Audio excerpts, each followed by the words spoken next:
Annyeonghaseyo, welcome to Sister's Kitchen. Today's special is chicken biryani. let's start the video. ముందుగా stove on చేసి ఒక pan పెట్టి 3 గరిటెల oil వేయాలి. Oil వేడయ్యాక 2 యాలకులు, దాల్చిన చెక్క 2, బిర్యానీ పువ్వు 1, అనాస్ పువ్వు 1, లవంగాలు ఒక 5-6, మరాఠీ మొగ్గలు 2, మిరియాలు కొన్ని, బిర్యానీ ఆకులు ఒక 4 అన్నీ వేసి ఆయిల్లో బాగా ఫ్రై చేసుకోవాలి.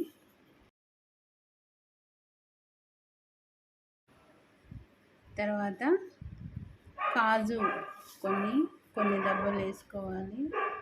అన్నీ వేగేలా చూడాలి.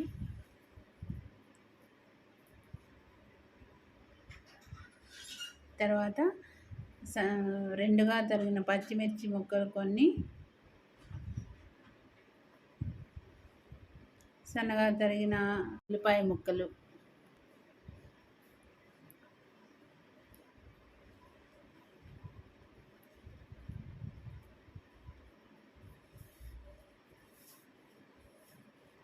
అది కొంచెం వేడయ్యాక సన్నగా తరిగి పెట్టుకున్న టమోటా ముక్కలు,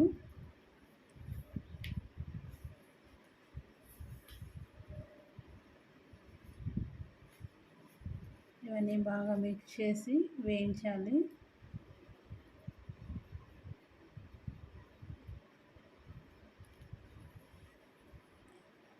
కొద్దిగా సాల్ట్, బాగా కుక్ అవ్వాలంటే మూత పెడితే తొందరగా కుక్ అవుతుంది. తర్వాత అల్లం వెల్లుల్లి పేస్ట్ 2 స్పూన్లు, రైస్ క్వాంటిటీ పట్టి అల్లం వెల్లుల్లి పేస్ట్ వేసుకోవాలి. కొత్తిమీర తరుగు కొద్దిగా, పుదీనా తరుగు కొద్దిగా వేసి బాగా వేయించాలి.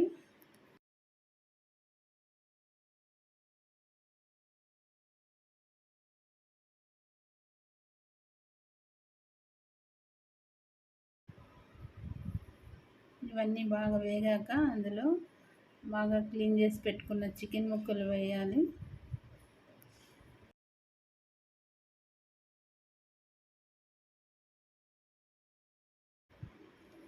రెండు గ్లాసుల రైస్కి కాల్ కేజీ 300 గ్రామ్స్ చికెన్ తీసుకున్నాను. అందులో కొద్దిగా పసుపు, కొద్దిగా జీలకర్ర వేసి బాగా కలుపుకోవాలి.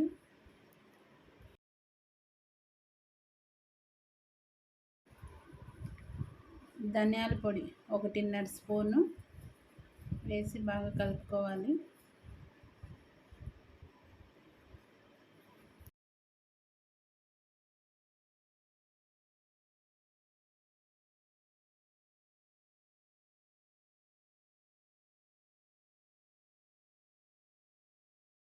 నేను బాస్మతి రైస్ తీసుకున్నాను.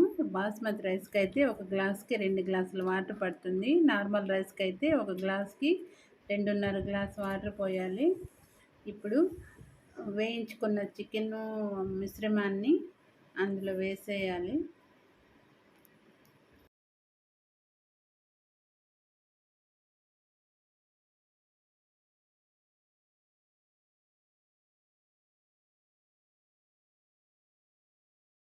బిర్యానీని నార్మల్ పాత్రలో అయినా చేసుకోవచ్చు, లేదంటే కుక్కర్లో అయినా పెట్టుకోవచ్చు. నేను రైస్ కుక్కర్లో పెట్టాను. ఒక 10-15 మినిట్స్కి రైస్ రెడీ అయిపోయింది. చూడండి పొడి పొడిగా ఎలా వచ్చిందో.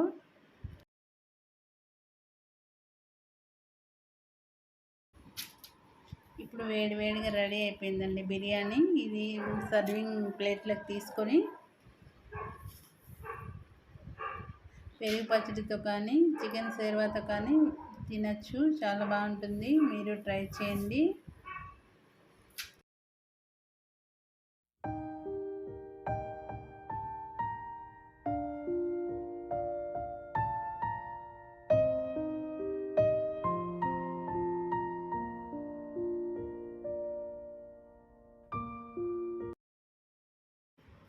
Thanks for watching. Please Like, comment, share, subscribe below. Sarange.